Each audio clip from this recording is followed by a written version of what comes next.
everyone, it's Todd here from Baking with Fox Hallow Kitchen. This week, it's all about challah bread, only on Baking with Fox Hallow Kitchen.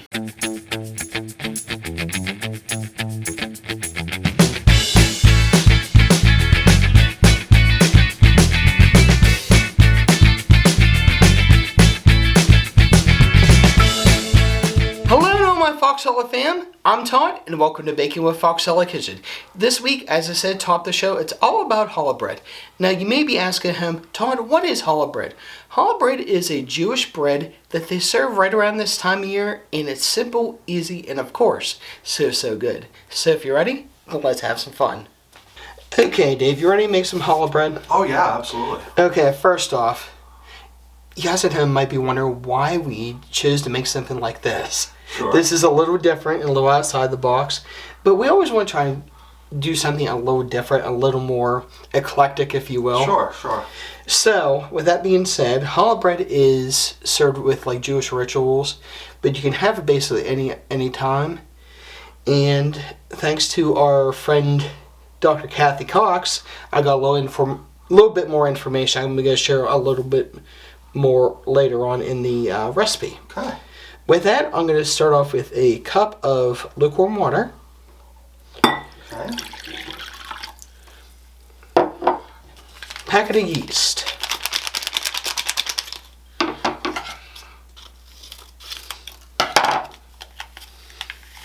Okay.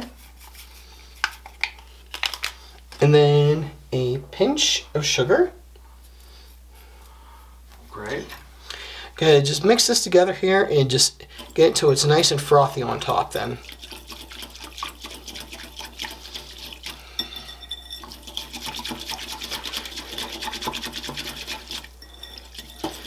Alright, I'm going to set this aside and then we'll go ahead and move on. Okay.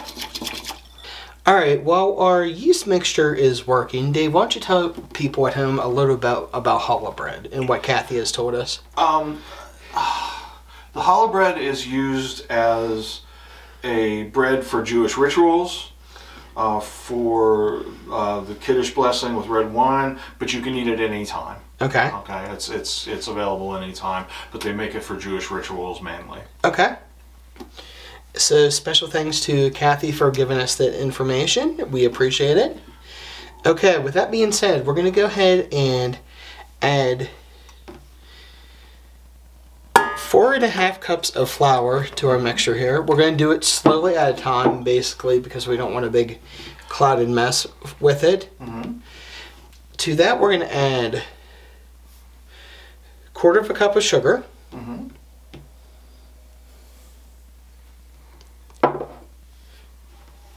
And a tablespoon of salt. Okay.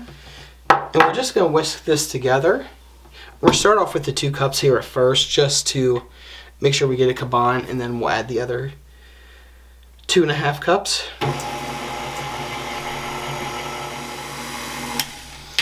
Alright, I think that looks good and combined there. What do you think, Dave? Oh, it looks great.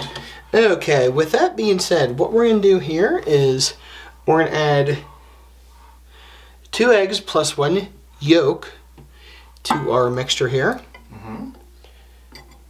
On top of that, we're going to add a 1/4 cup of oil to our mix. Okay. And we're just going to combine this again. Okay.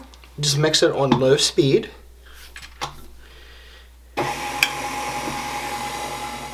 Alright, Dave, I think that looks pretty good in combined there. What do you think? Pretty good. Okay, with that being said, what we're going to do is we're going to take our yeast mixture from earlier. Mm-hmm. Just want to make sure I get all this out of here. Oh, you can definitely smell the yeast working its magic here. Good.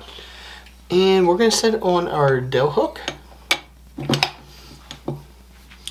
And we are just going to work our dough over here for about 6 to 8 minutes until a slightly sticky dough forms. Okay. You may need to add a little bit of flour if it gets too sticky, but that's okay. Okay. Alright, Dave, how do you think that looks there? That's looking pretty good. Okay, with that being said, we're going to go ahead and take this off our dough hook here and out of our bowl.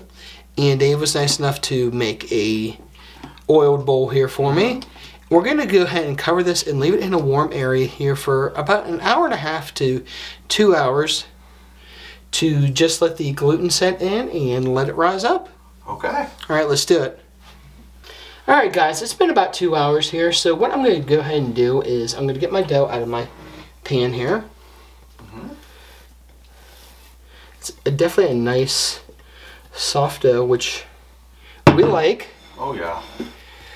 And it's gotten a lot bigger. Yes, it's probably double, or I almost even say like 3 times. Oh yeah, it's gotten bigger.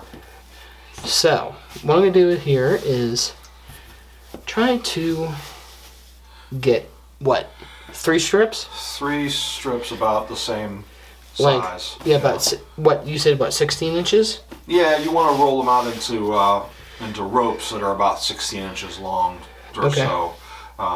It's going to want to stretch back, so. Yeah. So how are we looking here, Dave? Looking good, just I would cut it in 3 pieces and see what we Alright. can do. Let's see what we can do here. Okay. That looking good? Yeah, that looks good. What do you think, right about there? A little bit over. Yeah, that middle one looks pretty big. There you go. Okay. Okay. Alright. And try. So what I'm going to do here is I'm going to move these over to my baking sheet with some Teflon on, and we'll go from there. Okay. Alright guys, now here comes the fun part. Now, for you guys who've watched this before, I made brioche bread, what, 2 years ago, right? Yes, it was about 2 years ago. Okay, and it's basically kind of the same process here, which I think Dave may need to help me with this a little bit, but Pinch the end together. yeah, we're gonna.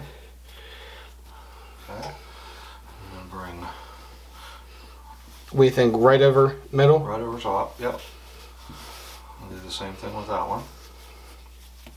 I would do a little more. You know. There you go. A little tighter.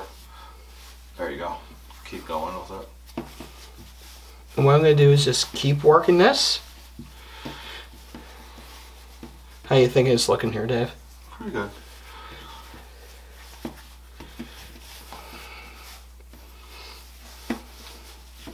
Now, guys, keep in mind this is my first time. So anybody at home who is looking at this, you know, this is not as easy as it looks, but it does take some practice, and I think we might have something here, Dave. Yeah. So what I'm going to do is I'm going to go ahead and put this on my silicone mat here. Okay. And then how long are we going to raise this up here I'll for? let it rise at least another hour. Okay. All right, let's go ahead and do it. Okay.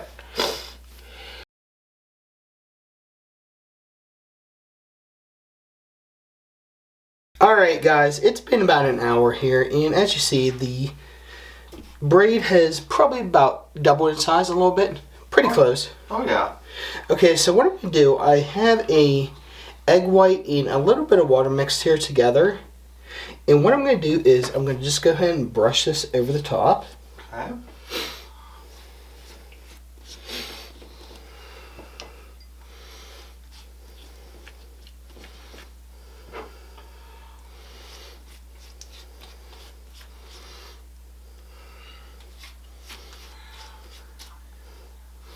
Guys, now I'm not any sort of expert at like coating anything very, very well.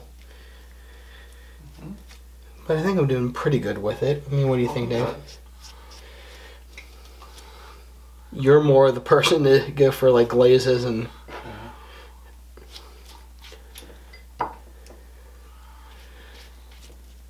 And we're looking, I think, pretty good here. Alright, I'm going to just go ahead and touch this up a little bit more to my liking.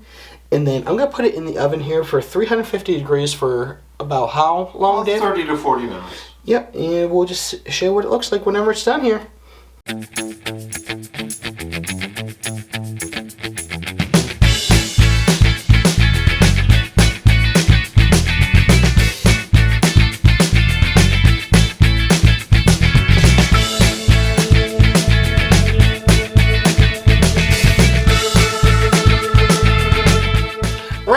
today, I want to thank you again for joining me and encourage you to check out our friends and support channels listed in the description below. But before I go, always remember, it's good times and good food only on Baking with Fox Hallow Kitchen. I'll see y'all soon. With the holiday season right around the corner, Dave and I wanted to take the time out to thank each and every one of you at home for everything you guys have helped us with over, the last 6 years? 6 years, yeah. Without you, we wouldn't be where we are today. We wouldn't have accomplished so much in these 6 years. It's been great, and we want to thank you from the bottom of our hearts for everything that you guys have done for us. Yeah, you guys at home mean the world to us. Everything that we have accomplished, it has been with you guys' love and just positive energy, and we appreciate you guys so much. With that being said, Merry Christmas And happy holidays.